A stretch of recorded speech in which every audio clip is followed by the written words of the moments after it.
বাতিল মেয়ে একটা, এত বড় সাহস তোর, তুই আমার চোখ ফাঁকি দিয়ে রাস্তাঘাটে প্রেম করে বেড়া? হ্যাঁ এই মেয়ে, তোকে আমি এত টাকা খরচ করে ইউনিভার্সিটিতে পাঠিয়েছি লেখাপড়া করার জন্য, আর সেই লেখাপড়া বাদ দিয়ে তুই রাস্তাঘাটে ছেলেদের সাথে দাঁড়িয়ে দাঁড়িয়ে প্রেম করে?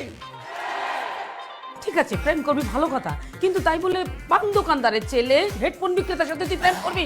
ছি ছি ছি ছি, আমাদের মেয়ে হয়ে তুই এরকম একটা নিচু ছেলের সাথে, পানালার ছেলে হেডফোন বিক্রি করে একটা হকারের কাছে তুই প্রেম করিস? প্রেম করছি এর জন্য থাপ্পড় দিছো, গালিগালাজ করছো, সবই বুঝলাম, কিন্তু আমি যে পানালার ছেলে হেডফোনওয়ালার সাথে প্রেম করছি এই কথা তোমাদের কে বলছে? সুইটি, আমি বলছি, কষ্ট করে খালাকে এই কথাগুলো আমি বলছি। ওরে বেঈমান, ওরে বাটপার। এই আপনি না বলছেন বাসায় এসে আব্বা আমাকে কোনো কিছু বলবেন না, তাই এগুলো বলছেন কেন? সরি, তোমাকে কথা দিয়ে কথাটা রাখতে পারি নাই, কারণ ইটস মাই ডিউটি, এটাই তো আমার চাকরি, কথা লাগানো। তুই এরপর থেকে যা যা করবি সব আমি খালাকে বলে দিব, এই জন্য এরপর থেকে যা করবি সাবধানে করবি।